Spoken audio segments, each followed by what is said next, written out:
Welcome everyone. I'm the chair of Department of Sociology at UC San Diego, Kwai. Welcome to this very special event to celebrate the intellectual legacy and the wonderful life of Aaron Cicourel. I see many friends, colleagues, and it's a gorgeous morning, so welcome.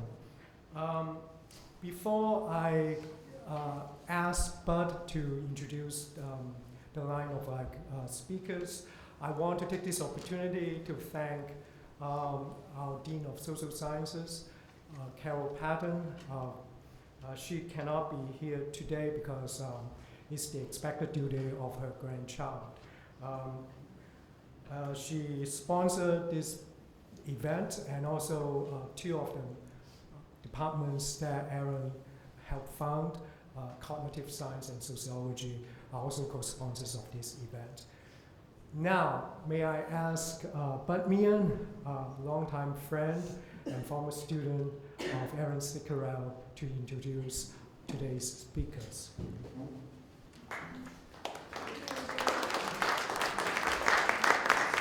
Thank you, Kwai. This is a bittersweet moment, I think. You know, there's all the joy and the pleasure of seeing old friends and new, but there's also the reason that we come together. So I think we have to remember and build the positive aspects of the day. And one of the ways that we're doing that is having dear friends and colleagues give thoughts and remembrances of Aaron. And this is going to be a technical and technological event extraordinaire.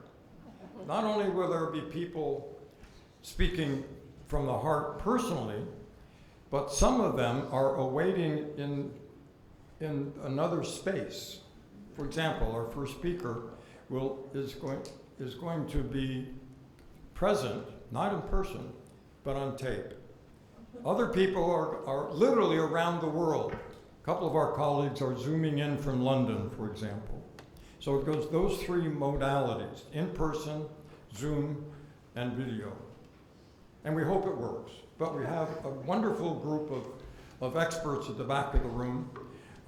So with that in mind, I'd like to start by introducing Troy Duster, now retired from UC Berkeley, very close friend of Aaron and Meryl's forever.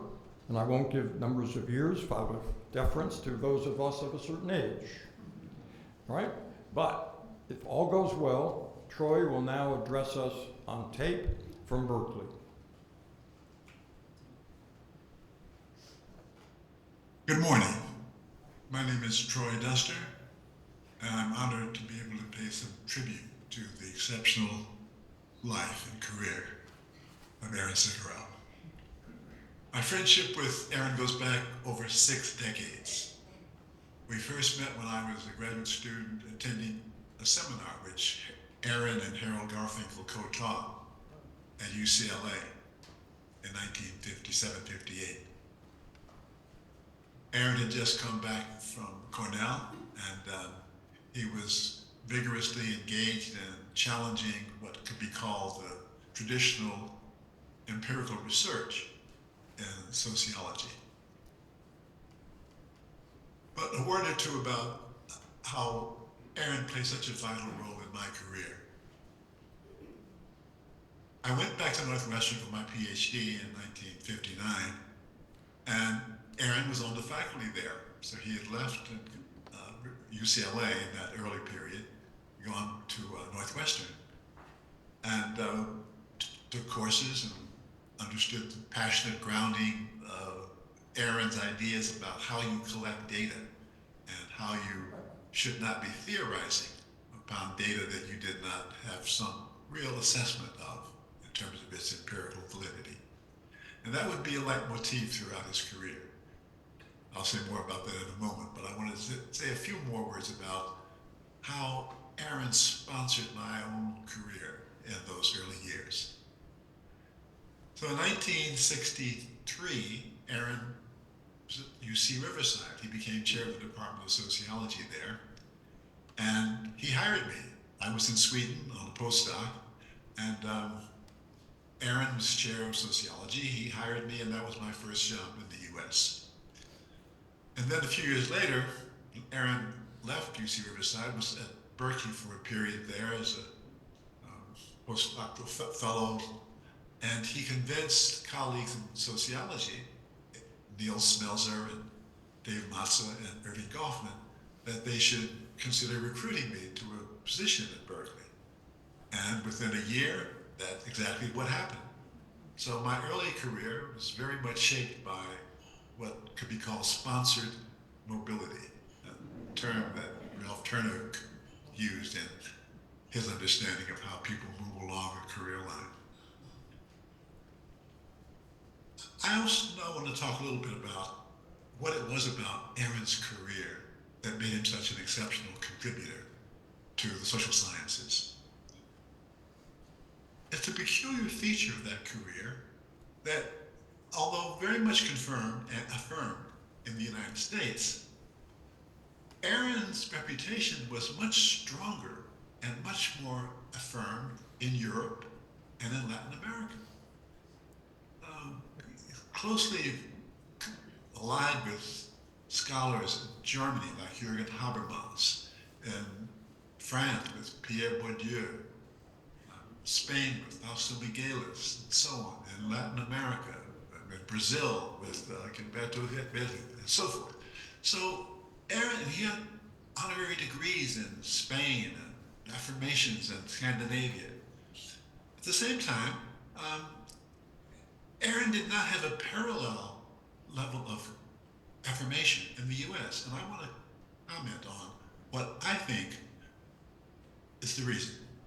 Okay, so let's begin with the idea that Aaron was so committed to foundational research that used direct, clear observation and didn't really rely upon official statistics. Aaron's idea was rather strong throughout his long career. Now, if you wanted to do very good social science, you had to make sure that you had empirically grounded understanding of the data you were using to theorize. And obviously, one of the most important ideas here was crime statistics. And the example, which is now rather routinely accepted, is around marijuana arrests. Now, Aaron and Egon Bittner and Joe Gusfield, in this early period, the 1960s, early 1970s, decided that they had to challenge these statistics, and they rode around in police cars, 6 months, a year, field research, watching how police collect data on marijuana arrests. Again, we know here 50 years later what was going on. That even though whites and Latinos and blacks had very similar use patterns of marijuana between the ages of, let's say, 18 and 30, the arrest rates were astronomically higher for people of color. So Aaron and Egon and Joe, in their different developments, decided that they needed to understand why.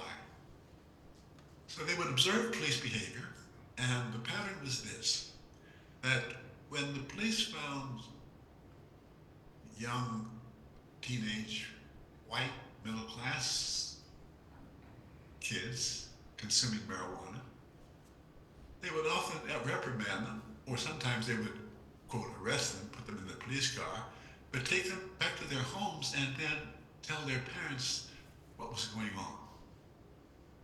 In sharp contrast, when it came to Latino and African-American communities, there was a different story. I'll say no more about that. But I'm emphasizing here, not just that Aaron was committed to the idea of close empirical research, but that he was very much in tune throughout his whole life. Into his 80s and early 90s, he was still collecting data on Alzheimer's by going exactly to the spot where the assessment was made. Not just riding around in police cars, but now going to the actual homes of people with Alzheimer's and watching what was going on. So this kind of strong commitment would put him into a situation of some tension and I would say occasional conflict, because it meant that he was criticizing a lot of the theorizing going on in sociology and political science, because that theorizing was based upon collected official statistics where the theorizing person had no understanding of the site of production of those data. And this put him into some, shall we say, tension with many of the theorizing scholars, because they felt it was something akin to an epistemological crisis that was going on here. If they couldn't rely upon already collected data, that meant that they had to either go out and collect data themselves or have their students do it. But their theorizing and their whole careers were, of course, less than solidly grounded.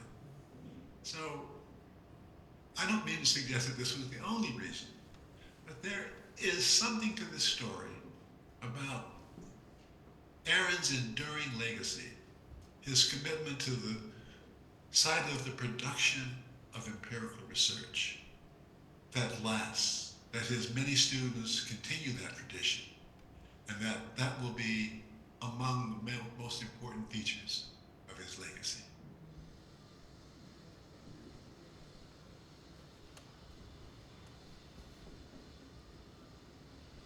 It's odd to thank someone who's on video, but Troy, thank you. Now we have a person in person.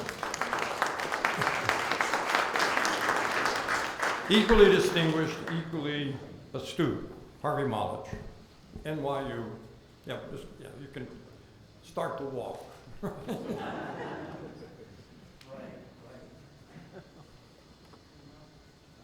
Start the walk while I still can. That's our motto of the evening, perhaps, or the morning. So it was wonderful to be with Troy once again, because I was with Troy back in those times, and the pleasures are unbounded, as you probably understood from that short presentation. I think that the way I think about Aaron, which I did do that on many occasions over my life, but then in particular this occasion, Aaron was boundless. That's the word that came to me to try to summarize my life with Aaron and his life with others. Boundless.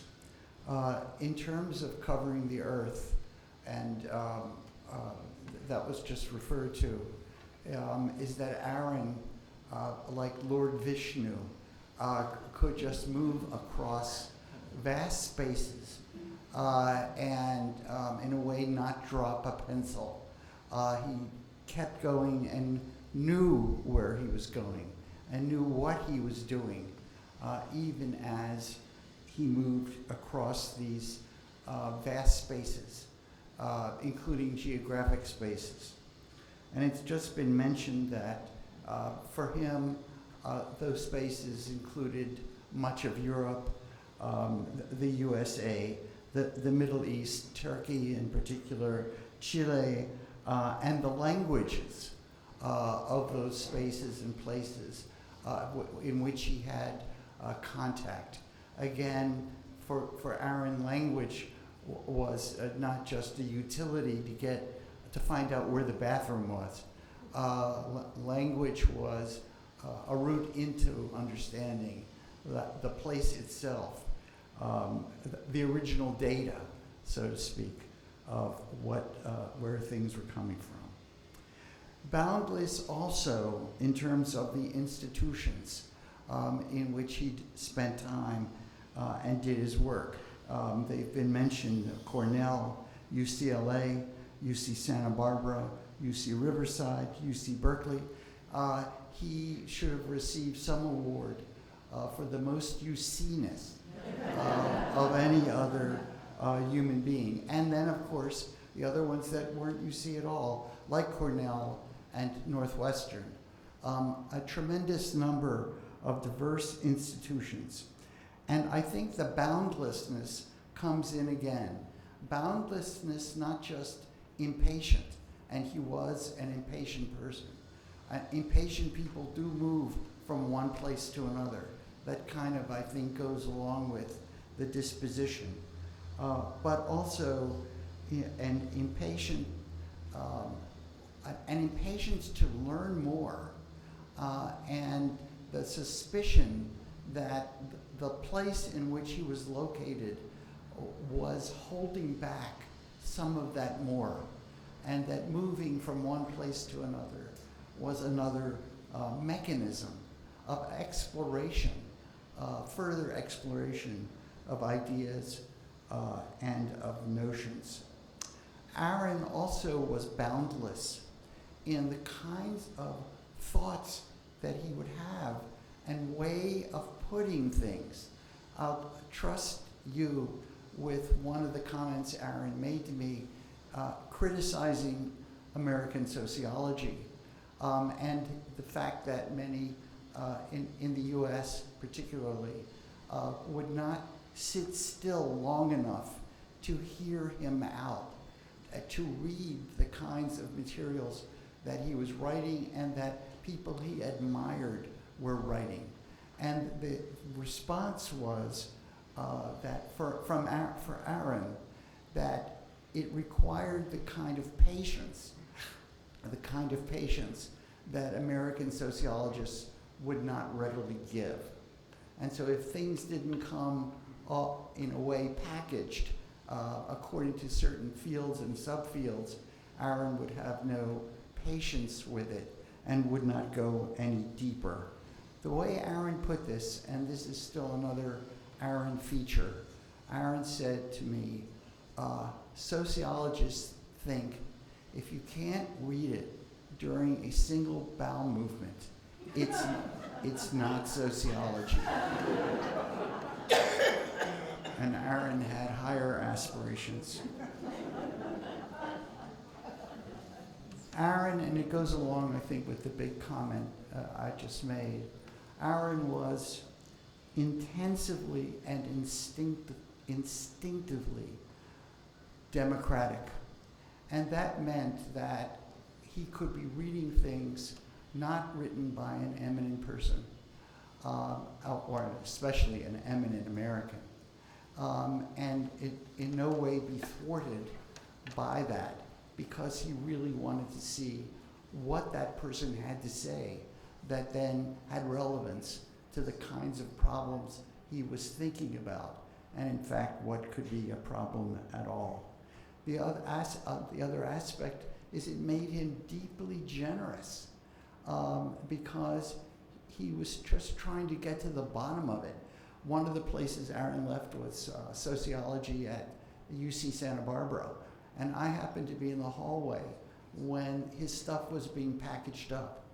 And the men were moving the boxes and sealing them. And as they were doing it, Aaron was telling them what was in the boxes, why that work had been done wrong, why the other work had been done right. And these guys went along with it, but they had other work to do. And Aaron would be helpful in that way too, in that he would help lift the boxes. Anybody who knew him knows that Aaron was not ceremonial in that way of what was a proper work for a professor. He was, his hands are right in it. Aaron was an intellectual pioneer, and we've gotten references to that before. But when I think about it, is that Aaron did not have a style, just as he did not adhere to the conventions of any subfield in sociology. He also had no personal style that went with those conventions. He was just unbridled by those kinds of stylistic issues, which I think sometimes did not win him fans. Among the practitioners, devotees of that particular style. And I remember the scholars, and indeed I could maybe do some imitations of what they were like. And Aaron had nothing to do with them, other than to try to find out what they were actually having, what they had to say. Aaron, for me, it meant that he had a kind of nobility, a nobility that comes not from putting on a style, but a more unusual nobility, which is to constantly look for the essence of what people were saying and what people were thinking, and then pushing as far and as hard as he could go with those ways of thinking and those ways of being. Finally, a comment about where we are. UC San Diego, a place where he fled to, but which gave him great comfort and provided him with a mechanism to carry out in ways that couldn't otherwise be done. So one of the things to observe about Aaron is UC San Diego and the fact that UCSD could keep him. Thank you.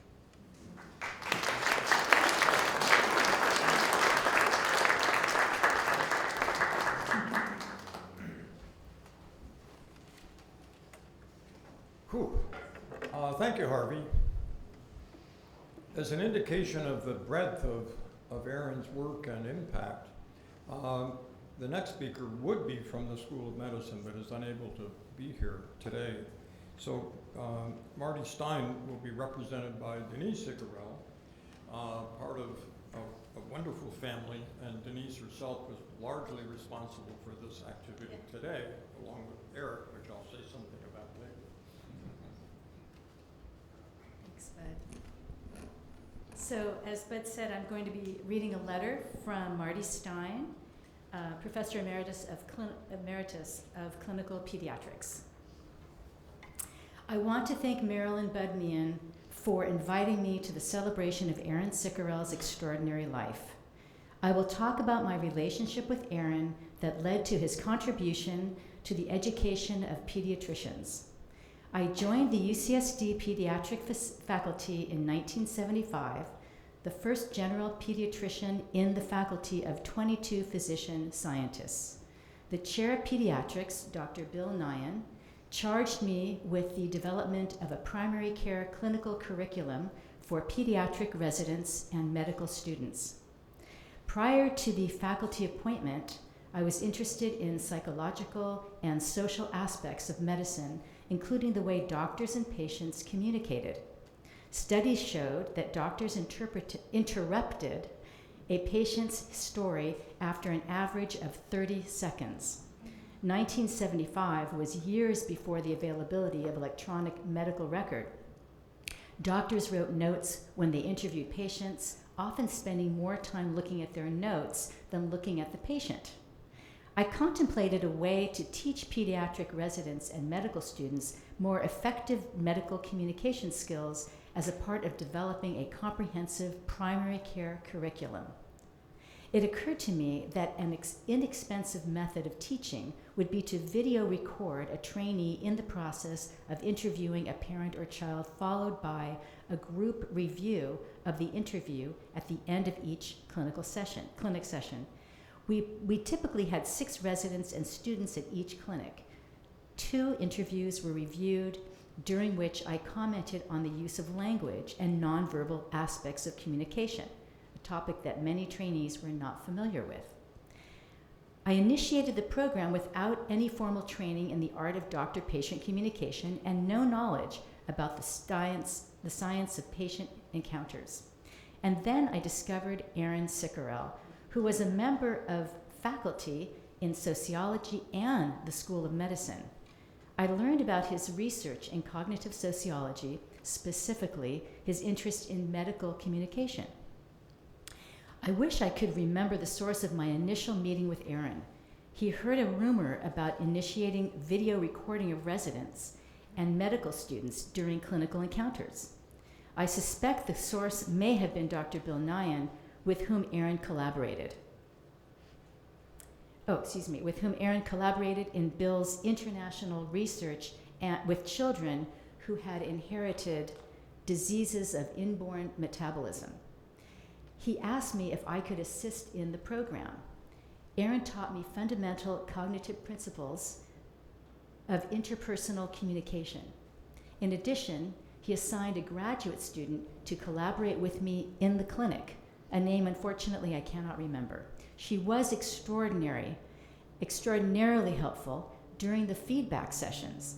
Her theoretical knowledge and practical communication skills enhanced the quality of information we were able to provide to the learners. Aaron's graduate student informed me about the nuances that could be uncovered in the video recordings of clinical encounters. By scheduling the feedback sessions at the end of clinic, pediatric residents and students were able to learn doctor-patient communication skills in real time. Years later, more than a few students and residents informed me about the value of these sessions in their medical education. I found it remarkable that Aaron was interested in translating his research on communication in medical settings to the real world of doctor-patient communication skills for young doctors. I am forever grateful for Aaron's engagement with me at a formative time in my career. Marty Stein, MD, Professor Emeritus of Clinical Pediatrics.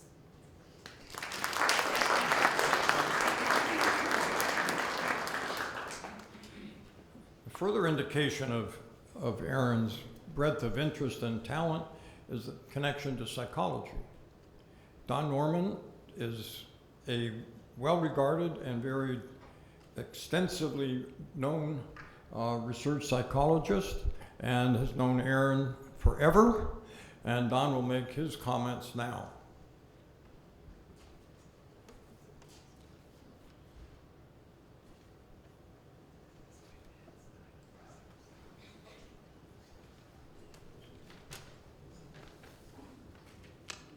I've just learned a lot about Aaron that I didn't know. A lot that explains a lot that I wondered about. When I first met Aaron, I was in the psychology department. I worked closely with Dave Rungelhart, and Aaron started to attend all of our research meetings, and he took copious notes. And I wondered why he was doing that, and Aaron knew I was wondering why he was doing that. And he was very careful never to tell me. I still don't know. He was a storyteller. He was cynical, but usually correctly so. He gave accounts of foibles and behaviors of university administrators, of government officials. He just went on and on and on. He told me the studies he had done, photographing and recording people, every day's activities, and he told me how he had watched UCSD physicians working with patients from Baja California, and the patients would say what their problems were, and the physician would ask them questions and explain, and both thought they understood each other, but in fact, the physicians were misdiagnosing and the patients were misunderstanding, because what the physicians never realized was that the mindset, the mental models of physicians is all based upon the causes of the diseases, whatever the problem was. That's not how the folks from Baja California looked at it. They lumped together equal symptoms. And so they thought they understood it and they didn't. And Aaron thought this was just wonderful. Wrong, but wonderful. So, yeah. Now I was a nerd. I had 2 degrees in electrical engineering starting with MIT. And I accidentally got into psychology where I became a mathematical psychologist. My first job was at Harvard, where I was introduced to the faculty and B.F. Skinner stood up and denounced me. So I was in good shape to meet Aaron. And, but when Aaron was talking to me, he ended up changing my life. It was really quite amazing. We started a small group of people who talked together. One of them was Aaron, of course, and Roy Dendrati, an anthropologist, and then a whole bunch of people who were all psychologists. Michael Cole, who was a psychologist but in the communications department, and George Mandler and Jean Mandler, and Dave Rummelhard, and me. And you know, those meetings changed my entire view, my entire belief system. And I became, I no longer was quite the nerd, and I no longer was doing mathematics. I was looking at things and talking about things and understanding the human behavior, and really skeptical of measurement. I discovered that scientists measure whatever they can. They measure things that can't be measured, and then they measure something that's related to what they care about, and they name it by what they want. And then they forget that that was what they measured isn't what they have, and moreover, once you have numbers, they're abstract, and you can do wonderful things with it.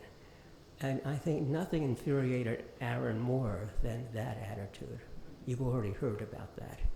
In fact, I've always wondered why he was so famous in Europe and Latin America and not in the United States, and I was really glad to hear an explanation, and I believe it. He was ahead of his time, because today we're actually beginning to realize that qualitative data is actually more important and more powerful than these abstract, incorrectly measured quantitative data. When I was decided to leave psychology and broaden the educational process and start the cognitive science department, Aaron was at my side the whole time. First of all, he was always giving me advice, trying to show me what was going on behind the scenes about the administration and all the weird politics that was involved in setting up this department. And he was the first person to join the department. So yeah, UCSD managed to keep Aaron, but you notice it wasn't in the sociology department. He was in sociology, but he was also in engineering, he was also in education. He brought Bud in, and Bud Meehan in. And he joined the cognitive science department, where eventually he became chair.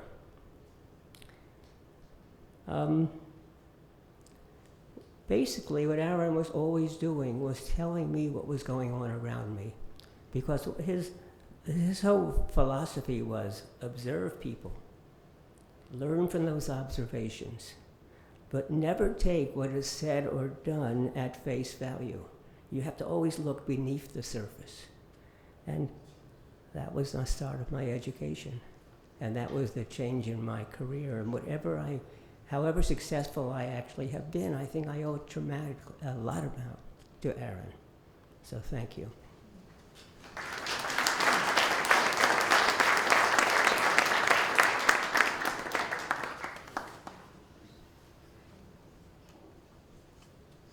Thank you, Don. Now we're going to turn to another video presentation by Marta Kutas. So another indication of the range and interests of Aaron is this connection to what we have just seen in terms of cognitive science, and Marta continues that enterprise as well. So a videotape will now appear. I met Aaron in the late 90s when I became engaged with cognitive science as a new department in the social sciences on the general campus at UC San Diego. I've been at UCSD since '78 in the Department of Neurosciences in the School of Medicine as a research neuroscientist, but I like the idea of being in Cog Sci, as I thought of myself as a cognitive scientist, as my grad mentor, Emmanuel Donchin, thought of himself. I thought an interdisciplinary multi-method approach was the best way to understand minds and intelligence. Aaron felt the same. Aaron was truly interdisciplinary, bringing together sociology, linguistics, some psychology, anthropology, pragmatics, AI, among other disciplines. So it wasn't surprising that he was a founding member of the Cog Sci department, though he'd been a long-time faculty member and even a the chair in the sociology department. As Shauna Colson wrote, with such a diverse set of personalities, interests, and fields of expertise, Koksai is like a good gumbo. At least UCSD Koksai. A spicy dish with lots of good ingredients. Aaron was one of those good ingredients.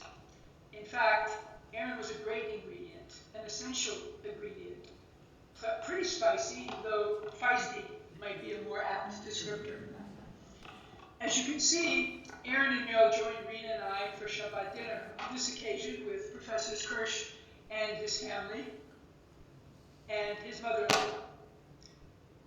Because in addition to being Koksai colleagues, we were all friends. Good friends, on and off campus. We had many a meal together. We got together often with faculty and celebrated with my lab or with the entire department at La Jolla Shores Beach. Fortunately, that's something we continue to this day. After Don Norman stepped down as Koksai's first chair, Aaron stepped up to be the next one. He was a good chair. I can't recall the exact dates, but I remember Aaron accepted Koksai chairmanship yet another time, as that was what the department needed, and he did not want to disappoint. Short and sweet. I knew Aaron as a fellow faculty member, a chair, and a dear friend. And I liked Aaron regardless of which hat he was wearing. As a colleague, he was knowledgeable and present. As a chair, he was an effective leader. As a friend, he was caring, charming, and always ready to do battle on your behalf. Aaron lived an experience-packed life, so he was full of wise counsel, which he was happy to share. To Koksai, Aaron brought his vast and nuanced knowledge of sociology and sociological methodology, his unique way of thinking about people in their environments. He had observed and interviewed lots of folks in various places, but especially where they lived and where they worked. That was important, he said. Aaron talked about how to do less biased interviews and surveys. He had tons to say about discourse analyses, and he also wrote about many areas such as sociolinguistics, medical communication, educational decision-making, child socialization, making contributions of all sorts to juvenile justice, communication, social stratification, social organization of medicine and healthcare, aging, even Argentinian fertility, and a lot more. He was observant, he was critical, and he was prolific. Somewhat surprisingly, I found Aaron also was genuinely interested in my lab's research. He popped in on a number of our lab meetings and went to Koksai classes to learn new areas. He was an inspiring role model. Aaron's view was highly original. Because of Aaron, I was more careful in how I talked with individuals who came to the lab as patient participants, because their brain or their behavior were somehow atypical. I did my best not to treat them as if they had a diagnostic label hanging on their necks. I truly appreciated how Aaron made me think of things that had never crossed my mind before. In December 2020, Aaron emailed me a copy of an article he had published in Neurocase in 2011, entitled The Effect of Neurodegenerative Rerepresentations of Self in Discourse. It was accompanied by the following e-note: I'm attaching a paper to reaffirm my cognitive existence. And he did. This was important to him. Aaron was watching and interviewing individuals with dementia until he was incapable of doing it anymore at the end of his career. He talked of seeing his older sister ravaged by dementia. He talked about how he had given up interviewing aging folks earlier in life because it was too depressing. He returned to it at UC San Francisco after he retired and was feeling, well, old himself. Aaron was what I think of as a humanist. Aaron was also quite a social guy. He seemed, it seemed like he knew everybody, who they were, what they did, what mattered to them. Broadly speaking, Aaron knew people well. He also knew how to navigate the UC system well. Aaron had extensive knowledge of the socio-political landscape of Koksai, and that was great. When I was a new chair, Aaron was a font of advice on every aspect of the job. Aaron believed in justice persistence. It was comforting to many, knowing that he was standing by their side. I was especially touched by Aaron's warmth, humanity, and hospitality. Probably his loyalty, too. He regularly opened his home for department get-togethers.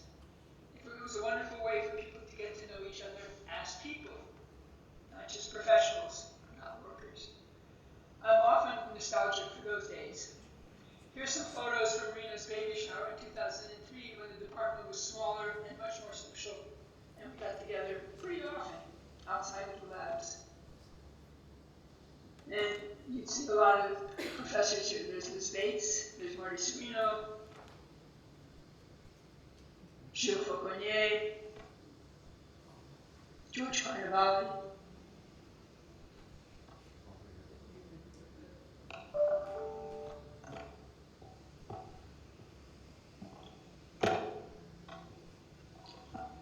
And here is Aaron visiting once the baby was born. I like to spend time with Aaron for many reasons, but certainly one of those is because he was a master storyteller. In fact, that's probably what he's doing here. Real stories about real people and events. And I also admired his ability to speak and sing beautifully in his native 15th century Spanish Ladino. When I became a department chair, I asked Aaron many questions and for advice about what he had done under various circumstances. Aaron answered quickly, clearly, and humbly, always downplaying his advice as something I undoubtedly already knew or could easily have figured out myself. Aaron really enjoyed giving practical advice. He seemed to have all the time in the world. We were fortunate to have had Aaron Cicourel on our faculty. In 2008-9, Aaron received an honorary doctorate. Well, actually, more than one. And as Gilles Fauconnier said, getting an honorary doctorate is a big deal, but getting two in an 8-month period is exceptional. And Aaron was exceptional. Here's a photo of one of those honorary doctorate ceremonies. And what you can see is it's pretty snazzy and it looks very impressive. And yet, in an email that he sent me about one of these occasions, he said, "Hi Marta, just arrived home late last night. The ceremony was 3 hours long and done in French and German. The degree is written in Latin. It was very memorable." Pretty understated, if you ask me. And in that spirit, I would say Aaron Cicourel was very memorable. As a human, a husband, a father, a grandfather, a professor, a sociologist, a cognitive scientist, a colleague, a friend, and I could probably go on. I miss him. And I'm reminded daily, because in my office I have what he used for a standing desk. Even now, he's got my back. That's a concrete cue. I also have him in my heart, and I miss him. If you want to learn more about Aaron and his ideas, there is, in the library digital collection section, an oral history that he gave at one point in his life. And you can listen to that. In fact, he did a lot of interviews, which I listened to, and I thought were great. I want to end with a poem on ABC.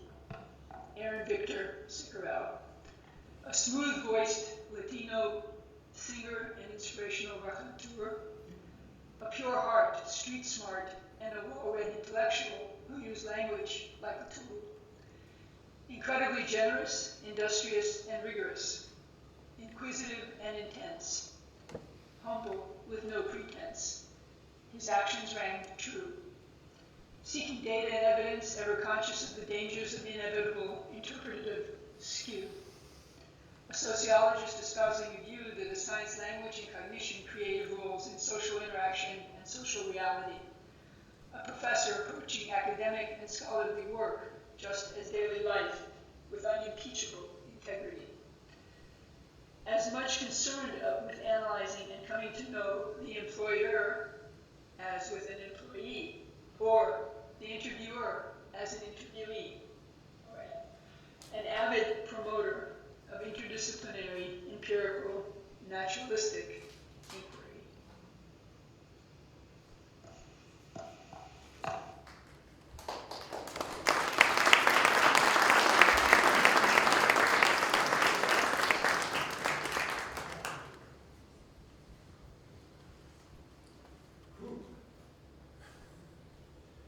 Now we'll return to a live presentation. Sudhir Venkatesh, currently in the Sociology Department of Columbia, although he has deep roots in this institution as well. And it's good to see you again, sir. I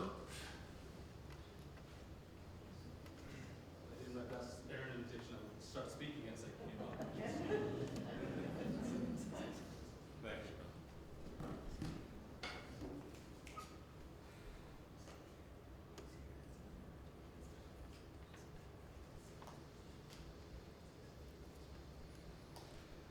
I want to thank the Cicourel family for giving me a chance to share some thoughts. You know, there was no such thing as a meeting with Aaron. There were only experiences, events, occasionally tests of nerve, but never just a meeting. And you'd always be prepared. You'd always have to be prepared because you knew that Aaron was going to be. As I think back to my time with Aaron, perhaps a thought and the feeling that returns and always makes me smile is that Aaron, the sociology that Aaron made and the life that he lived were so well integrated. It was beautiful to watch and it was exhilarating to be around. And I learned this in my first interaction with Aaron. I know that we're probably thinking of so many different ones, but I was an undergraduate here and had a degree in mathematics and sociology and worked with Aaron and Bud. And I always think of the very first times, the first days, quite literally, that I met them. And I just thought I wanted to share what those days were like. I had my first interaction with Professor Cicourel, not far from here in a small classroom, and I came to UCSD as an undergraduate in search of something. I wasn't really sure what I was looking for, I just knew I was lost. And my father wanted me to be an engineer, and of course it was Aaron who would call my father and tell him it's okay, he's gonna be a sociologist too. But well before that, I was just another unsure child of an immigrant family landing in Aaron's Sociology of Language class. I was there because I had taken another wild and wonderful sociology class with the wild and wonderful gentleman who kindly invited me to be here today. This was Bud's intro to sociology class. And I'll remember day one with Bud equally as fondly. Bud played a tape recording of nonsensical sound to students to say and asked what word was being played. I heard warp, another person thought they heard orifice, someone else thought they heard hangover. I think that someone might have said, I think I'm gonna go try a psychology class. And on it went. But I was hooked. And after that experience, I went up to Bud and I said, you know, I think I'm gonna like sociology. Who else should I take? And I recall him saying something like, you think I'm crazy, you should go try the Cicourel guy. And I did, and there I was in the back row of Aaron's class, listening in as how Aaron was talking to a group of precious 18-year-olds about how language was social. I have to tell you, for most of us, social meant a party on Black's Beach, so I'm not sure we were quite with him, but he kept on going and he kept on going. And finally, a young female student said what we were all thinking. She raised her hand and said, I'm not convinced, I don't understand what it means to be social. Language is just grammar, it's just rules. It's all about rules. Aaron shot her a look, like he could see inside her soul. And he wheeled his chair over to her and he sat stiffly about 2 inches from her face.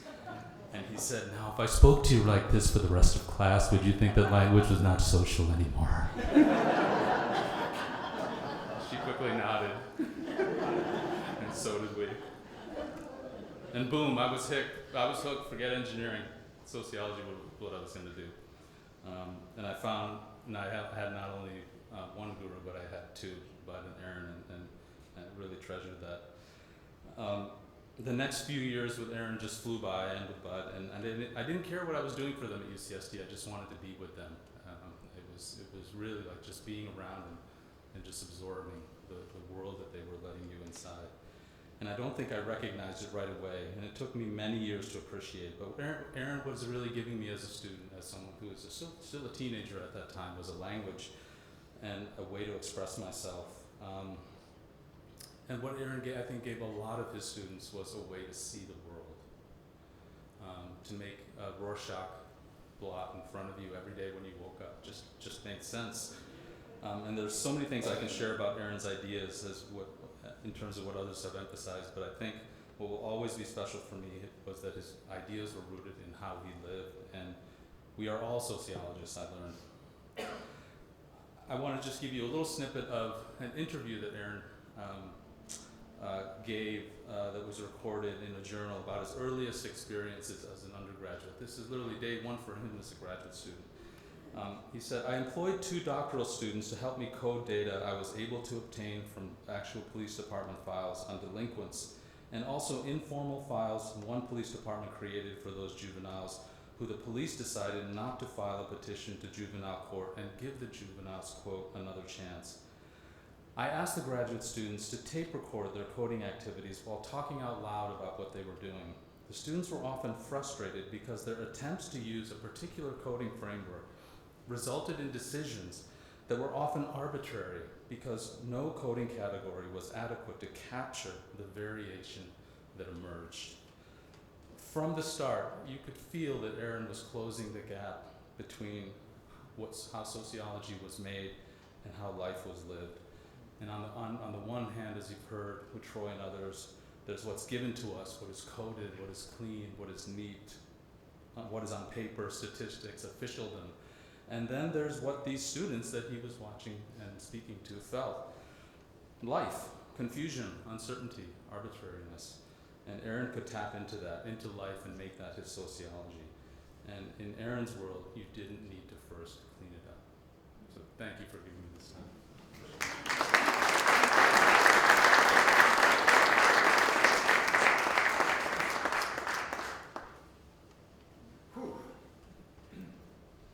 The next presentation will be by Zoom and from overseas. Saadi Lahlou from the LSE and the Paris Institute for Advanced Study has agreed to give a live Zoom presentation. Thank you very much. Can I share some slides? Yes. You think? I'm trying to.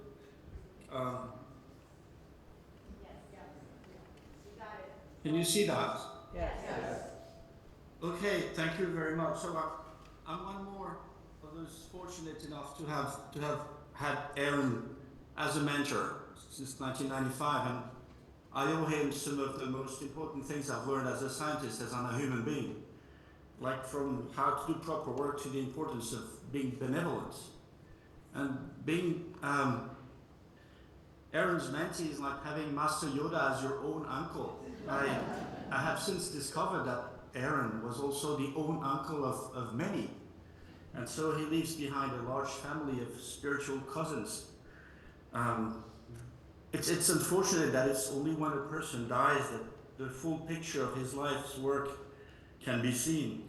And as my friends and intellectual cousins have already shown today, Aaron may not have been very tall physically, but he was an intellectual giant, a pioneer in many fields, and an applejack, so it will take decades to unpack the unfathomable legacy he left to various sciences, including statistics, anthropology, linguistics, sociology, cognitive science, medicine, psychology, and I'm sure forgetting a couple of them. And so today I will just have time to focus on one single aspect of his contribution to fieldwork. As the models constructed by machine learning are now coming of age, the importance of the quality of primary data, empirical material as Aaron would call it, will become paramount. Now that transcription, entity extraction, and coding can be done at the flick of a switch, it's the quality of primary data that matters. And that is where understanding Aaron's approach becomes essential.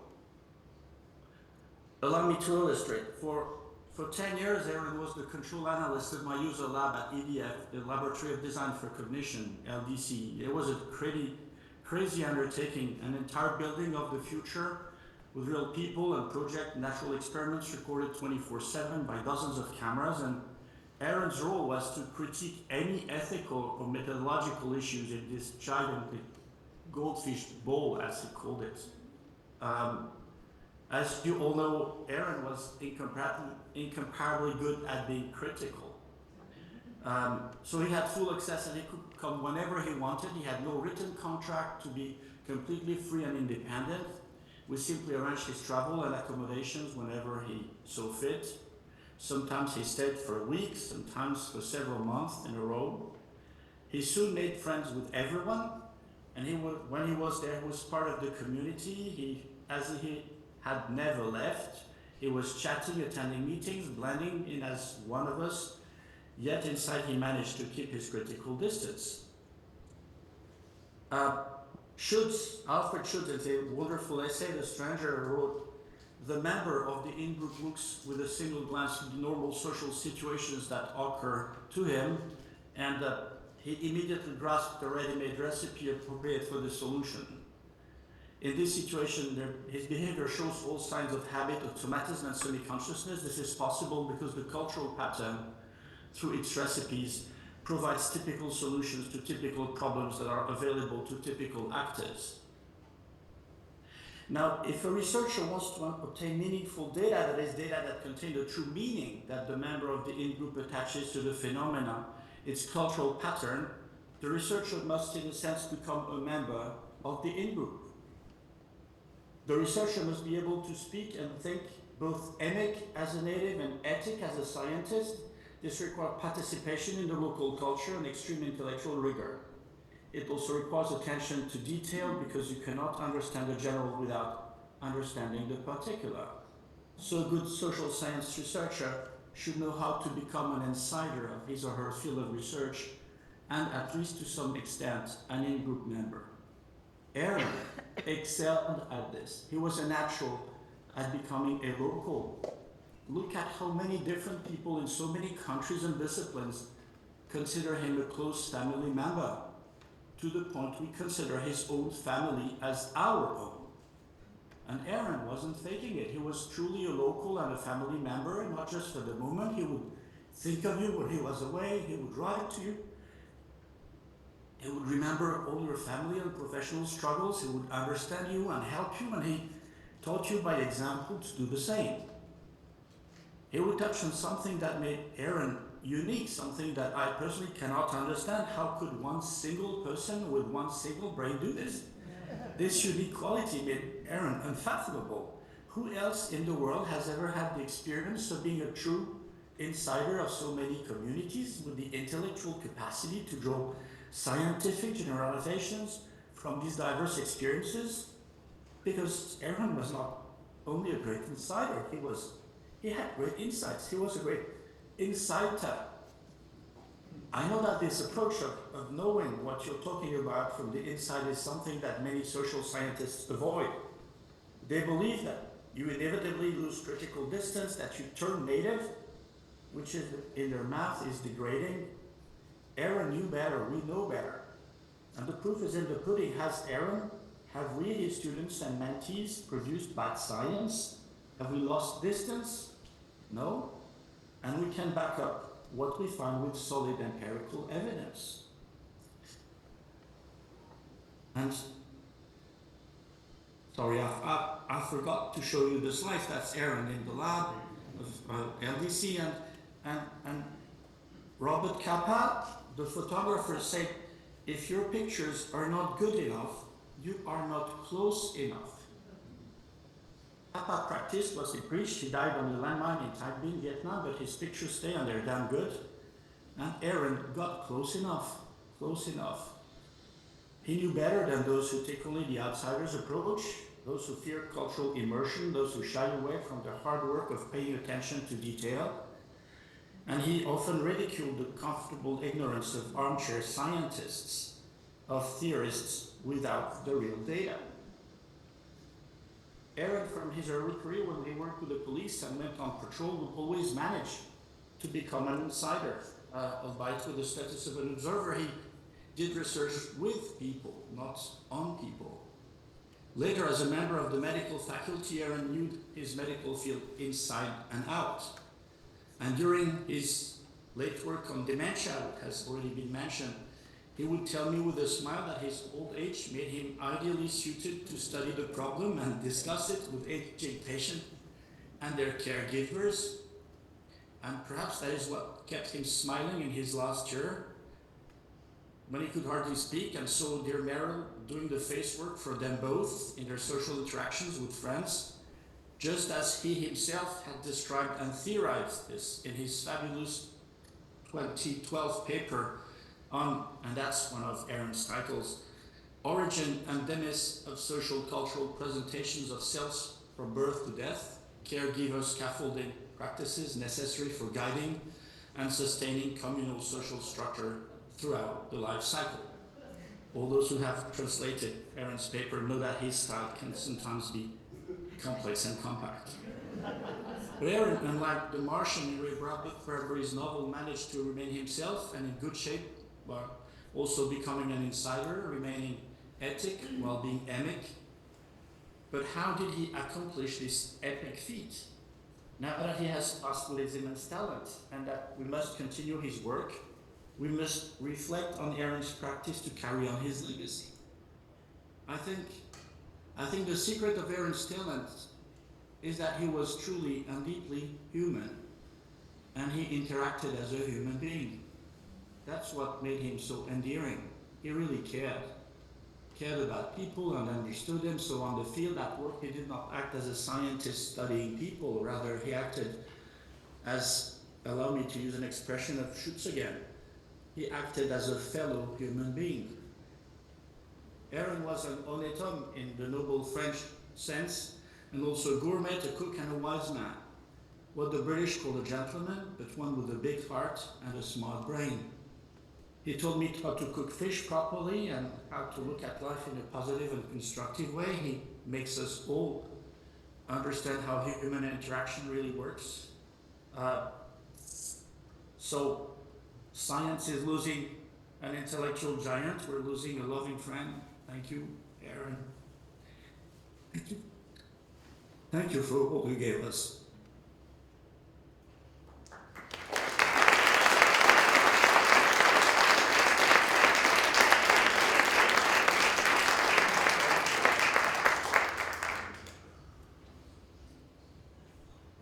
Continuing with a variety of presentations, the techniques and the rest, and also the disciplines being represented, I'm pleased to turn to Karin Knorr-Cetina, presently at she is now at Chicago, University of Chicago, and she will be giving her presentation live.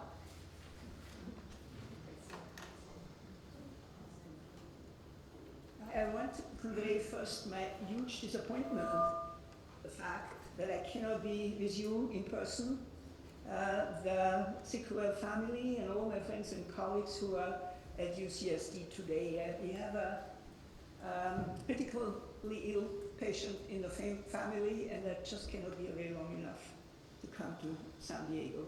I want to say three things about Aaron. One is about his mentorship, the second, and my career, the second, about the particular brand of micro-sociology and his uncompromising intellectual rigor and standards, and the third, a little bit about his practical savviness and skills. So Aaron was my earliest, most brilliant, and most effective mentor in my sociological life. He never hired me, but he shepherded me to Troy Duster, whom he hired, at the Berkeley Institute for the Study of Social Change when I was a postdoc at the Institute for Advanced Studies in Vienna. He was the one with whom I soon after that, after coming to Berkeley, co-published a book on micro and macro sociology with contributions by Anthony Giddens, Collins, Bourdieu, Luhmann, Habermas, who even reconstructed historical materialism as an evolutionary learning mechanism leading to macro patterns to actually accomplish what the book was supposed to be about, that integration between micro and, or the question of integration between micro and macro approaches. The book's focus in 1981 was to take serious micro-sociology. It hadn't been taken all that serious, despite of Goffman publishing before, and a challenge it posed for macro-sociology.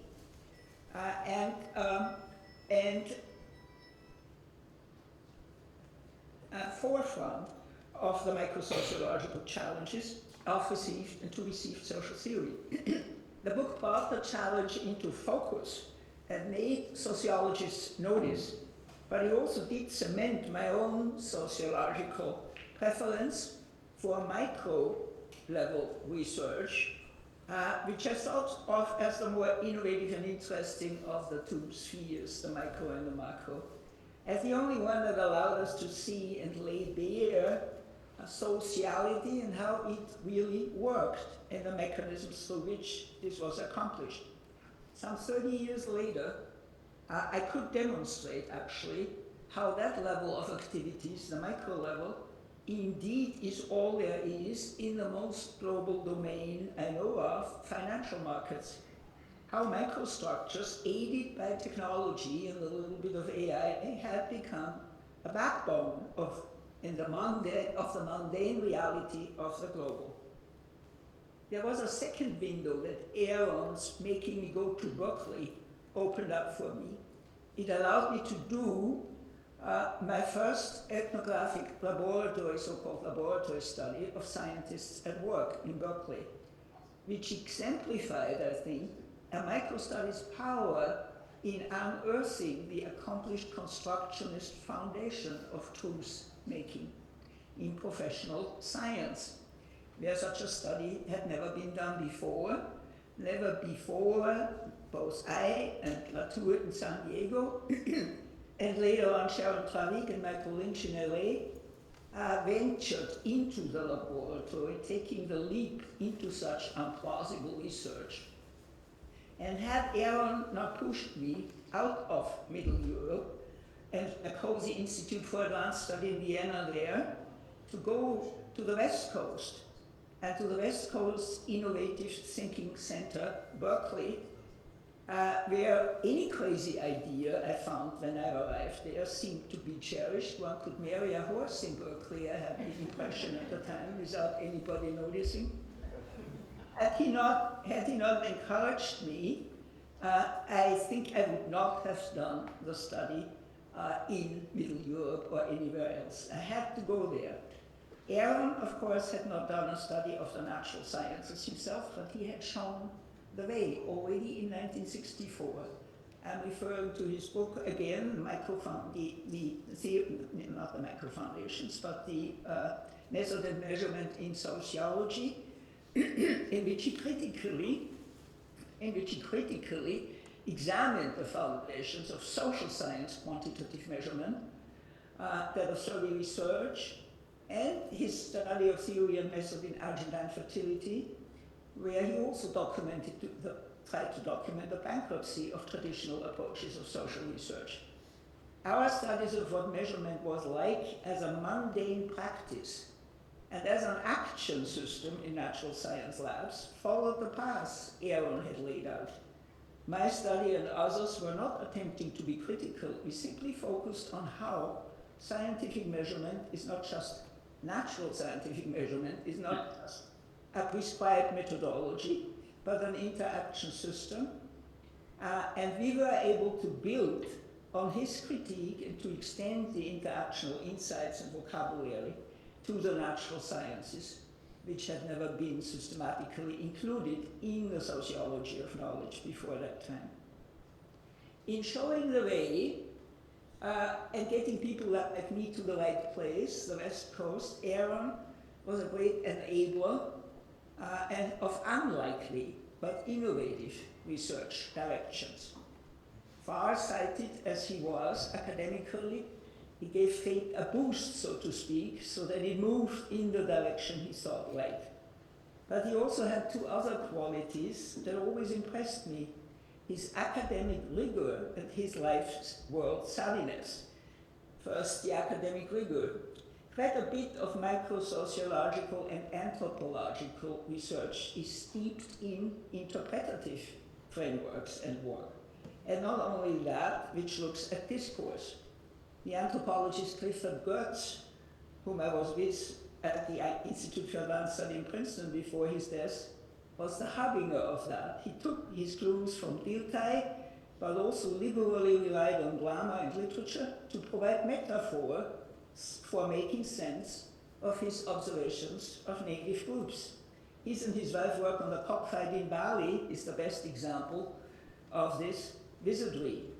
As a cultural phenomenon, the cockfight offered rich anthropological material for Goethe's King Learian metaphors of success and failure in Balinese society and for Balinese self-analysis.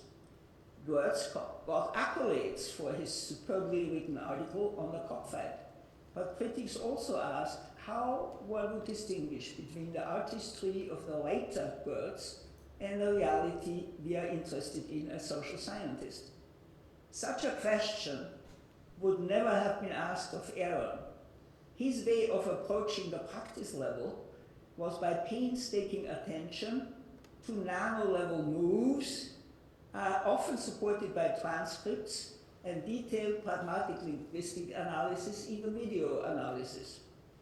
This search for the ground truth of things on a nano level is what we also find today in our data society.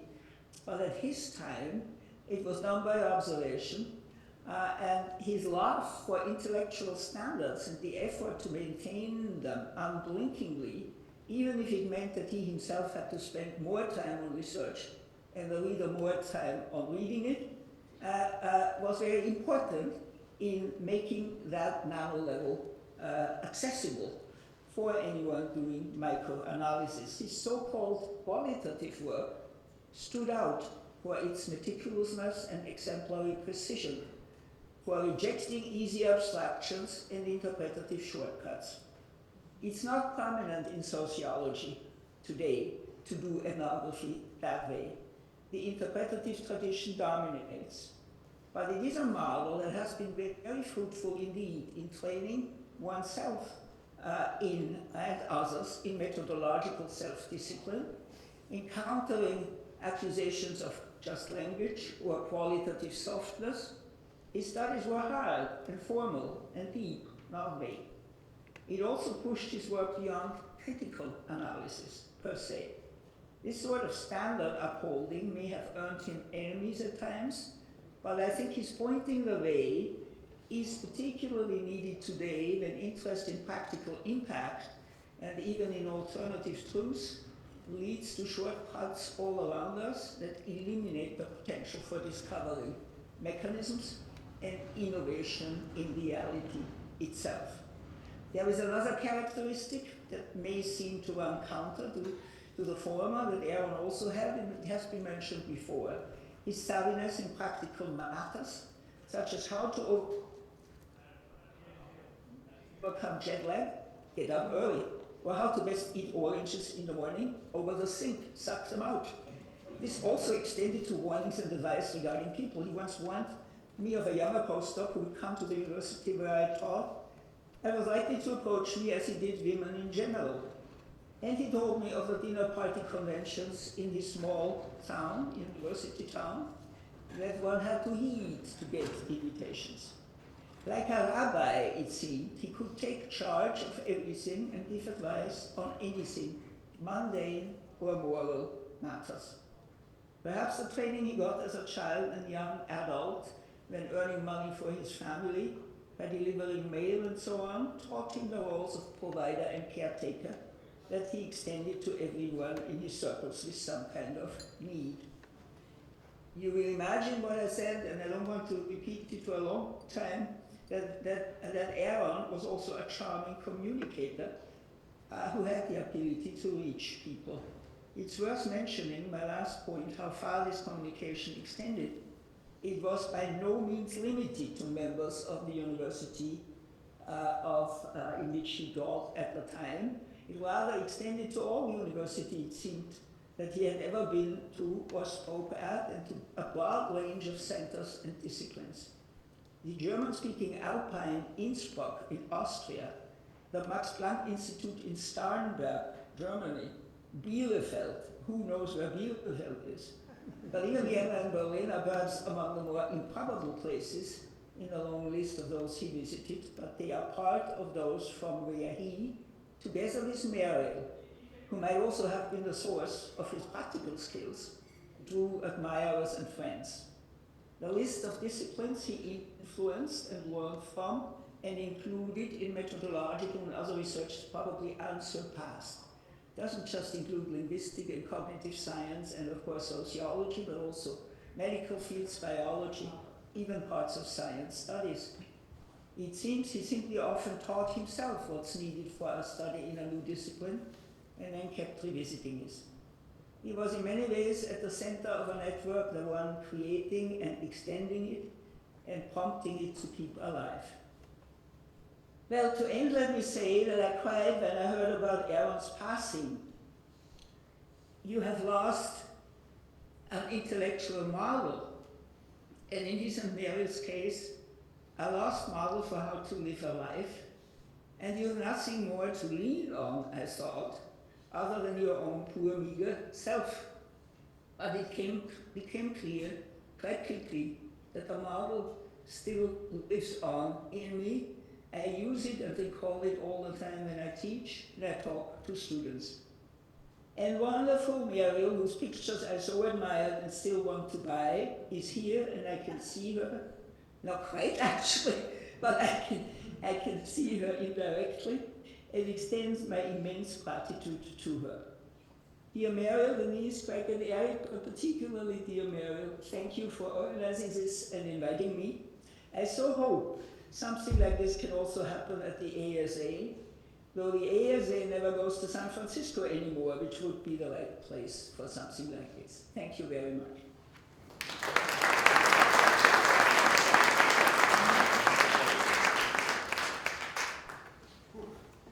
Next presentation is an in-person presentation by Ochs and Sandro Duranti, Anthropology from UCLA.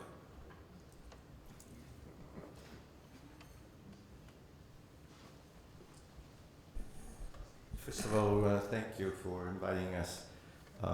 Thank you, Bud and Meryl and Denise and everybody else. And it's been already wonderful just to be here and listen to everybody else. Hi, everyone. Hi, dear friends. Our presentation today will be much briefer than the beautiful words of all those who have known so closely Aaron, but they're deeply heartfelt.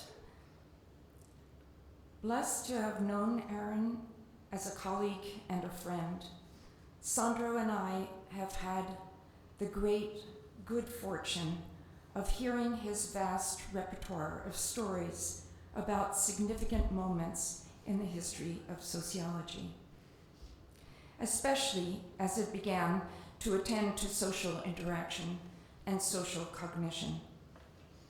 His knowledge of the social sciences was, as we have seen today and known throughout our lives, truly cosmic. At the same time, Aaron's historical accounts were deeply personal, first-hand experiences, a mix of his own life challenges and professional tensions with normative sociology. Aaron was a master storyteller. He evoked scenes of academic disputes in vivid detail, blow by blow, as an eyewitness to certain colleagues' intellectual rigidity and overblown self-importance. Luckily for us, Aaron liked to hang out with linguistic anthropologists. He supported our field because of its emphasis on ethnography. Indeed, he saw himself as an ethnographer grasping the breadth and details of what constitutes expertise, what makes someone an authority in hospitals and other institutions. When Aaron sensed common ground with another, he would adopt you. We are sure that Aaron adopted many of you in this room and those we have heard through electronic means this morning. Sandro and I had the great good fortune of being adopted and cared for, each in our own way.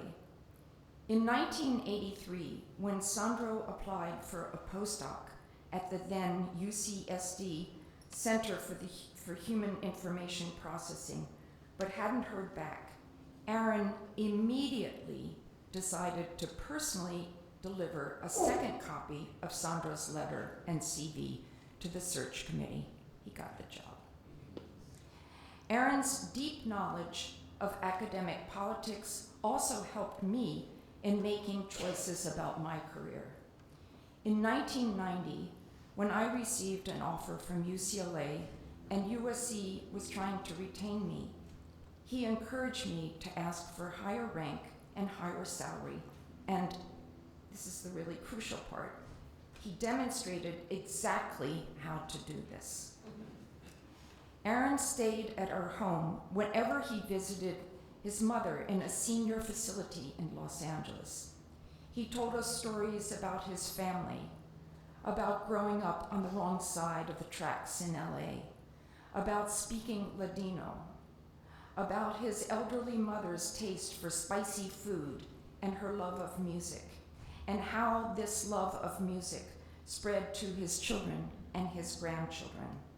He would fill us in about Merrill's latest artistic creations and exhibits. We saw Aaron as caring son, spouse, father, and grandfather. We became knitted into his family through these vivid portrayals.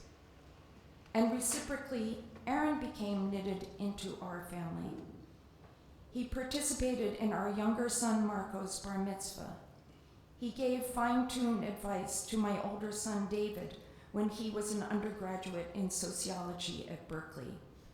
Simply put, Aaron was indelible as a person.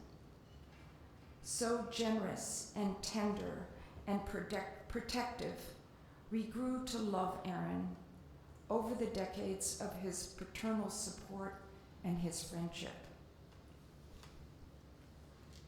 So one time, Aaron participated in a conference that we had organized at the UCLA, and at that time, I used to take the opportunity in those cases to play some, play along with very good jazz students at UCLA. They were very generous to let me play with them. And Merrill and Aaron were there, and so he heard me play. So the next thing was when he came over to our house, he brought Daniel, his grandson, to play. And Daniel was a teenager at the time. And he came and we played, I remember, a jazz standard, and then Daniel already had a composition that we played together. And I think that's very important because it was a way to connect. You know, you connect colleagues, or you connect the family, and then you connect family, colleagues, and all of that comes all together. And that was the way Aaron was. And he could connect also to new colleagues and to new approaches. And so when Chakuji and I organized a conference in 1986 at the American Anthropology Association annual meetings in Philadelphia, we asked him to participate in a panel that eventually became a volume called Rethinking Context, Language as an Interactional Phenomenon, published by Cambridge University Press, which is still cited today. And Aaron's chapter is a masterpiece. He used this technique that in Hollywood they call slow disclosure. So the first thing he did was he showed up a transcript of our conversation among 3 people, but he didn't tell you who these people were. And then slowly in the paper, then he discloses their identities. And it turns out there are 3 physicians, and it turns out that they have different kind of places in the hierarchy of the hospital. And then they have different kind of knowledge, different kind of expertise. And they talk about what we would call patients in their own ways. So one is the liver lady, another one is the eye lady. And there were all these different attributes, a way of talking that Aaron showed that they would then bring out different parts of the context, what was relevant to the interaction. Because context is a problem. It's a problem for sociology, it's a problem for the social sciences, because context is vast and it's infinite. But the question is how to know whether it matters or not. And so Aaron was always for identifying what was the crucial information. So you didn't like when people would write speaker A, speaker B, speaker C. Those are people. They have places in the universe. They have roles. They know things, and what they know and what they do matters to understand what that conversation is about. And participating in conferences and workshops with Aaron also meant that I learned what I think was his favorite question that he would ask a colleague who was presenting their finding. He would say, "How do you know that?" and to answer that question, when you answer that question, they generated more questions, and those questions and the answers would bring out this myriad tacit assumptions that we all have and we keep, and they're unconscious for us, when in fact they're very important for what we know, for what we understand, for what we conclude. Aaron had a way with words, and he had a great sense of humor. We laughed together a lot. That's the way that I remember him. I remember him being happy to see Elinor and me smiling, putting his hand on your shoulders to greet us until next time when we could continue our interconnected conversations.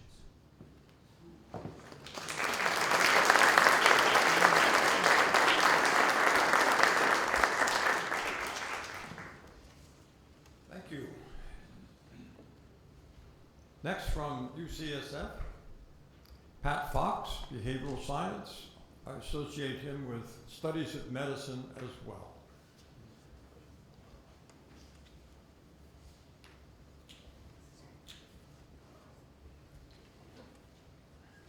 Thank you, Bud. Good afternoon, everybody.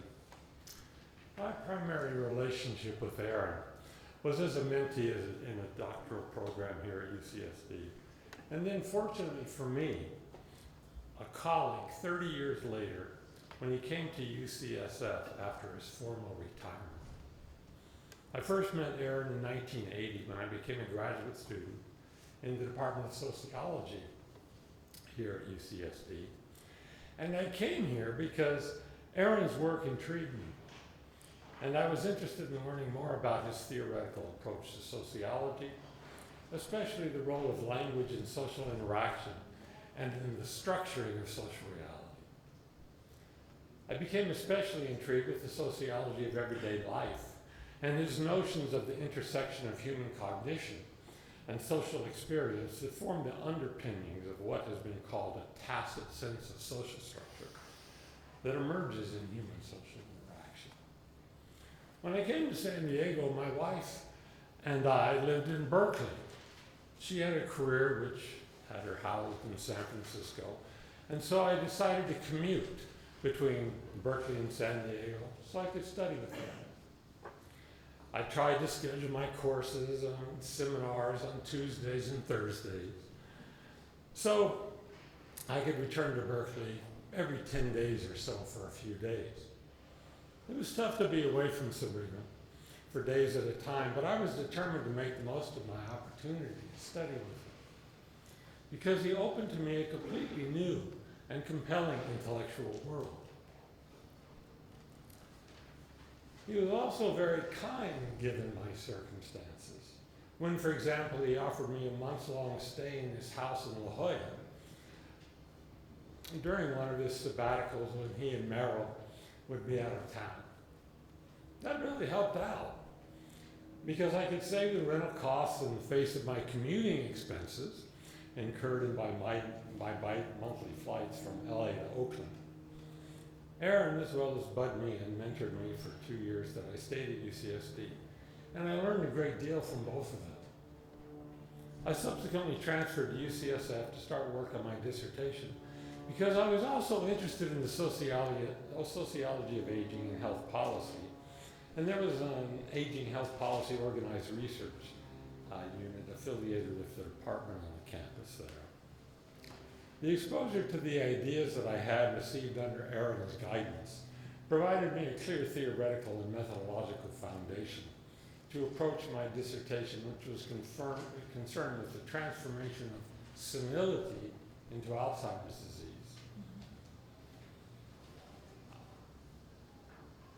Now, that became the transformation that constructed a dominant medical category that accounted for cognitive decline in old age. And from this, I was interested in how that became incorporated into everyday life as the largely taken for granted way to categorize forgetfulness in aged people. Aaron's mentoring was the catalyst for approaching my study, not only of how medical knowledge is historically transformed and gains ascendancy in the political realm, but how its usage subsequently becomes incorporated into the quotidian as a socially sanctioned reference for routine experiences of aging, most notably forgetfulness and identity changes. But the sanctionable reference is a dual-edged sword. On the one hand, it's a way to understand and cope with the challenges of age associated with cognitive changes, but on the other, it's a label that can lead to social disenfranchisement, stigma, and profound identity changes. These issues and the related social and health policies that they inform constituted for me a career-long interest and formed a substantial part of my academic research. This is not just because of my substantive interest in the sociology of aging and human forgetfulness, but also of my interest in the role of language and tacit knowledge in the social construction of these realities, which I had gained from Aaron as a student.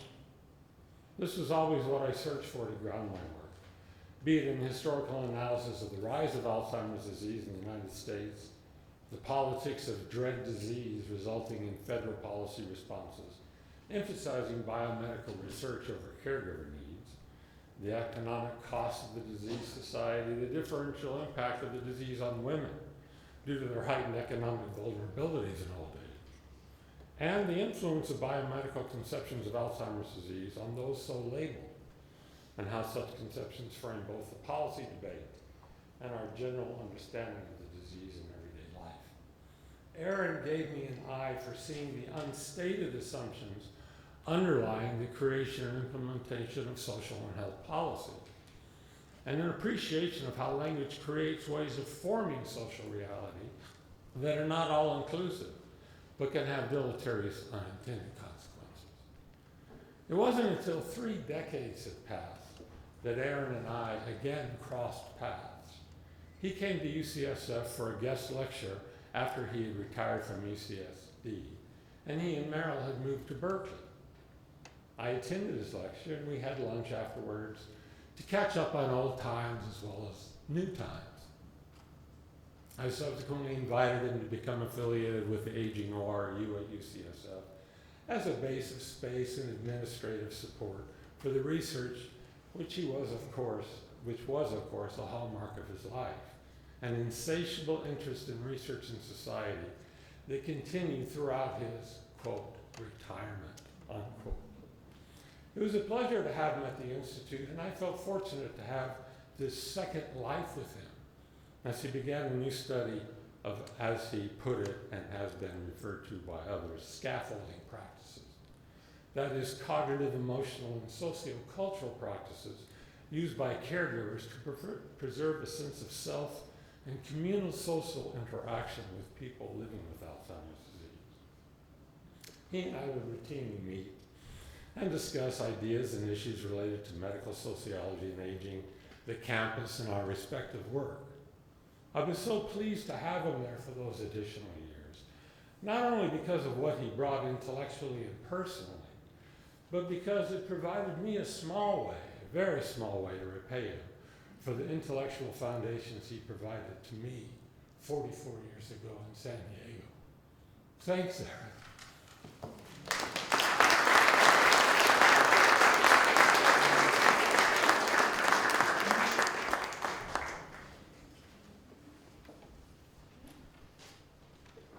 Thank you, Pat. Further exemplifying Aaron's wide range of interests and talents, we have another presentation from the School of Medicine, Josh Fierer.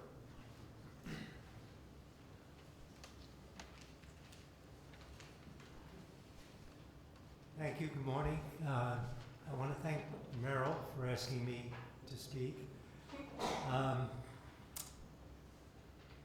So I really appreciate this opportunity, and I'm very impressed by all that I've heard about Aaron, because to tell you the truth, I never really understood what he did. I guess I was invited here because I was one of his subjects. So Aaron had a connection to the School of Medicine. I think he actually had one of the Bonner Plan FTEs, for those of you who are old enough to remember the Bonner Plan.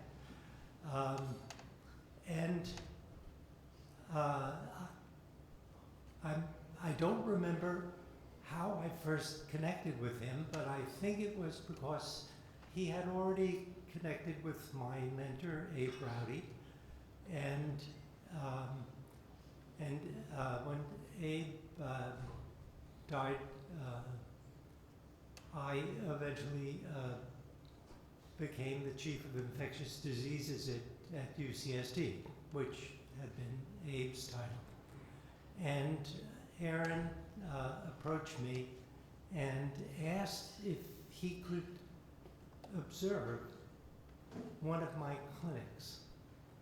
And he observed me and my colleague, the late Elizabeth Ziegler, as we saw patients in our clinics. My clinic was at the VA, and I think Aaron particularly liked that because Aaron was a veteran, and I think he had an empathetic connection with most of the men that I dealt with.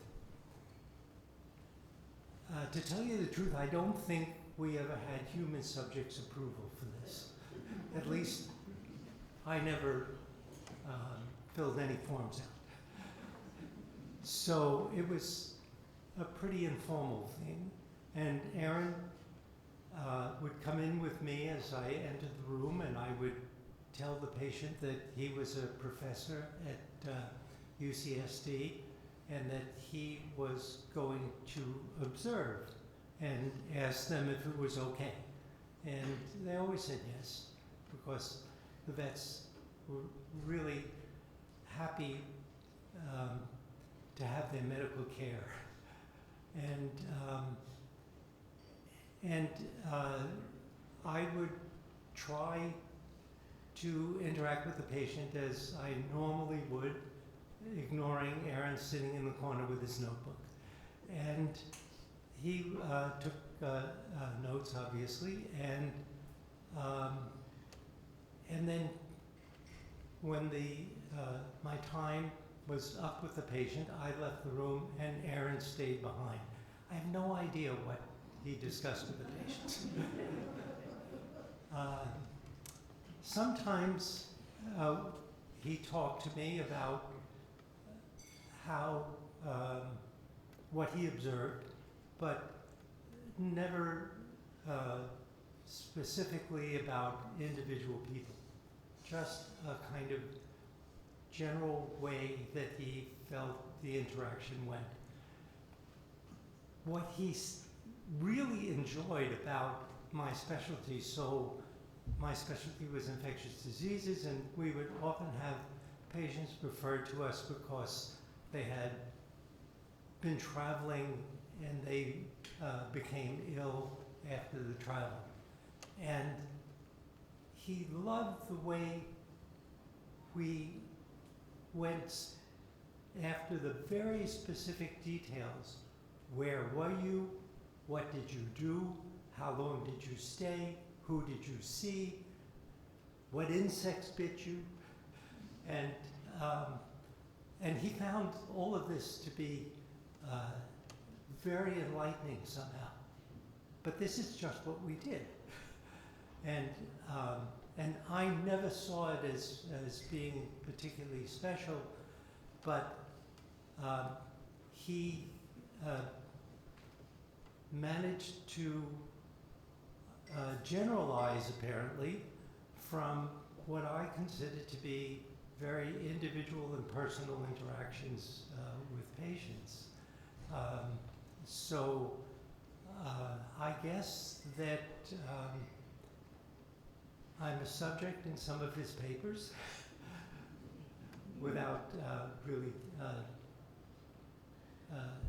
knowing that that's what I was. But from that interaction, we got to be kind of friends, and he had endless stories about growing up in Los Angeles, as you heard on the wrong side of the tracks, what a tough neighborhood he lived in, how hard it was for him to maintain his intellectual interests when around him kids were becoming juvenile delinquents. And I had not really known before any Sephardic Jew. And this also was a revelation to me. And he told me this amazing story about when he was a young assistant professor and had been invited to give a lecture in Spain. And he thought he would give it in Spanish. And he gave it in Ladino. And he said, as he was speaking and looking at the audience, everybody's mouth had dropped open. And they were stunned. And afterwards, people came up to him and said, "How did you learn that?" And of course, this was ancient Spanish. It was like speaking Middle English. If you were invited as a guest lecturer in the UK. And he had so many stories like that. And I really enjoyed all my interactions with him. I wish I had known him earlier and known him, in fact, better than I did. But I learned a lot from him, and I'm richer for having known him. So I'm so sorry for your loss, Meryl, and for all of you who were his close colleagues. Thanks. David Kirsh from Cogsci. Oh, video. I'm sorry I can't be there. All right. We'll work that out. David Kirsh via video. All right. The wonderful life of Aaron, a great friend and a wonderful colleague. I was asked to say a few things because of my admiration and great friendship for Aaron, but also to say a few things about cognitive science, his role in my life in cognitive science and his contributions. My life is easier if I use a PowerPoint, so here goes. So first, it's all about thanks from my point of view.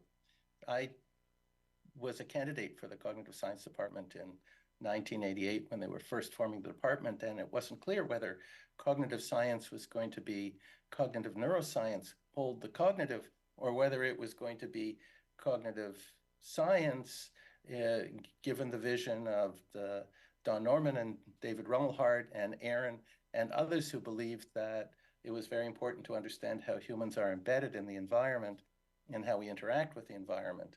Luckily for me, they turned out that way, and I got a job with Gilles Fauconnier and Marty Serino as the first three external hires.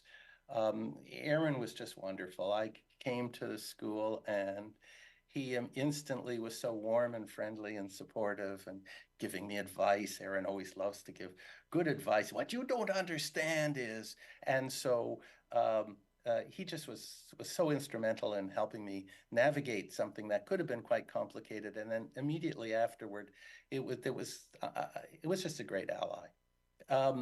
After the department got started, Aaron, we had these foundation seminars in which everybody, the faculty would all get together with the graduate students, a small incoming class, and we would talk about different perspectives on issues, and they were wonderful. It's a pity we don't do it any longer. And Aaron always would have plenty to say afterward. He would say some things there in his own particular way, as you all know, but afterward he would also have wonderful in conversation. So I thoroughly enjoyed that. And then Joy and I, my wife, Aaron was just such a sweetheart, and Meryl was such a sweetheart with her mungo ice cream. And they really made our life so much nicer being in La Jolla. We didn't live in La Jolla, we live in Cardiff. But by the middle years, which is, 6 years later, I probably had tenure by this time. And he was always my ally. Oh, of course, he was helpful in the tenure case by saying, what you don't know is, and explaining how that's supposed to be. He was a social guide. Aaron, nobody understands the social waters, especially when they get choppy, better than Aaron. And he would come and hang out a lot at the Decob lab with Ed Hutchins and Jim Holland. We all created a big space in there, and I was fortunate. I moved from my space to initial space to that space with everyone. And Aaron's perspective on psychology, cognitive science, was always, you got to expand the perimeter to understand what the salient context is. So here is a case of a developmental psychologist working with a young child, maybe an infant, but a young child, and they would have the video cameras on. And as experimenters, what they would look at was what the mother and child, how they were interacting. What Aaron would look at was his video cameras, when they let him put it in, were behind it, looking at the experimenter, looking at this, and the video cameras looking at this, and seeing what all the real context was behind this contrived, somewhat specific context. So he was always saying, he wasn't using the term expand the perimeter, but he was always talking about expanding the perimeter. In the intermediate days after that, I went off to Washington, D.C. for 4 years. But when I came back, we started the Interactive Cognition Lab, and Aaron was a vital part of that. And he was always so immensely kind to students, and he's just an asset. And I would always ask Aaron, well, tell me a little bit about what Bourdieu thinks, or, Garfinkel, and so on. And he would always start to, oh, well, I knew Bourdieu. We would try to have a contentful conversation about it, but it would always immediately fall into narrative structure about Bourdieu and Aaron's interactions with them at a personal level. I mean, it was wonderful to have that firsthand acquaintance, which you couldn't get through any kind of literary, non-literary account of the people. He was very keen at this phase, as he was earlier, on his diatribes of what he called white room science, which was, of course, the fully constructed, leached out context of the real world and put into the scientific world, which is a theme you understood all the time. That's like expanding the perimeter too. And I'll come to some of that with his medical work. But one thing that was apparent throughout this whole thing was he understood that in so many situations, there is an underlying power structure, which he was enormously sensitive to. And he was keen on seeing how that power structure distorts the nature of communication and interaction. Later, in 2008 to 2014, these are the later years now, he was he'd already been working on the patient-doctor context for some time, but we talked more about it then. And among the things that I learned from him, I mean, some of it you understand, but actually was the way he looked at things that was so uniquely, at least new to me in many ways. So yes, sure, there is an us-them hierarchy, and it's enshrined in the furniture arrangement and the situation with the doctor behind a desk. It's less so now, but now in the UK, for instance, there's a computer screen in front of the doctors. They never touch a patient, and they barely talk to them. They have 7 minutes and 3 minutes for notes, but they're always reading last notes while the patient is in there. So it's a completely changed world. Then there is the consequence of technical language that the doctors have. They're trying to work with the patient doesn't understand the language, so the doctor's trying to speak in a common sense, but it's quite clear there's a huge gulf in what the doctor is trying to interpret of the patient. And this power that the doctor has from also the charts and the tests and looking on the computer, all of that stuff just puts a wall between the patient And so Aaron was very keen on understanding the nature of that wall between the patient and the consequences, many of which were bad compliance because the patient didn't understand exactly why they should do something. So he was keen on understanding how to empower the patient more, because if you could empower the patient and let them participate a little more, they become more active observers. Normally they're suppressing their own observations of things because they don't know what's relevant and what isn't relevant. They don't want to pester the doctor. And so if you could change that, they would begin to report changes that could very well be relevant, but which they would have kept to themselves. And this also leads to better compliance because they're participants in the process. So during this period also, Aaron, helped me learn how to make better questionnaires and how to organize them and validate them and so on like that. So that was another thing. This is a lovely thing that I never forget. It's impossible to forget. So here you see somebody saying, well, the doctor says, tell me what it feels like. Where is the pain and what's it like? And the subject says, the patient says,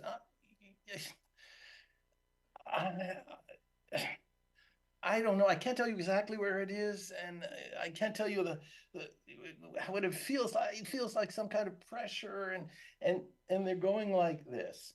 And of course, in clinical medicine, it's so important to read the patient, but there were no classes initially on reading gestures. Now there is much more work on reading gestures. And of course, if you want good work to do, it would be reading clinical gestures by the patient clinically. That would be wonderful. Anyway, so Aaron was keen on this role of gestures, nonverbal, in diagnostic procedures. And I think it's just wonderful. Another thing, and I'm going to attribute, he didn't use the word so much co-creating, but this is it seems to me is what we all believe in now. And Aaron was so far ahead of the day, but he was definitely concerned with how people co-articulate. So again, in the doctor-patient context, if the doctor has a certain set of knowledge, the patient has a certain set of knowledge, more subjective, more oriented toward feelings, the doctor more objective, more oriented toward biology and sort of biochemical. But together they can begin to co-articulate something that, unless the doctor can invite the patient to participate, they can't flesh it out and come to new ways of understanding. So they are kind of improvising because one person says this, the doctor stimulates that, the patient stimulates the doctor, and you come up with a new kind of informational representation. And because during this joint activity, people are interactively creating things that neither one would quite get by themselves. And then, of course, there is the fact that the doctor remembers something and something's written down, the doctor can say, and then the patient can elaborate on that. So this co-creating thing, everything now is co-construction of the environment and so on. There's so many joint activity co-creating things. Anyway, for me, Aaron was just wonderful. And what I really want to finish with was it was a great privilege, Aaron, for knowing you and having you with me so long. And you're totally a one-off. Thank you.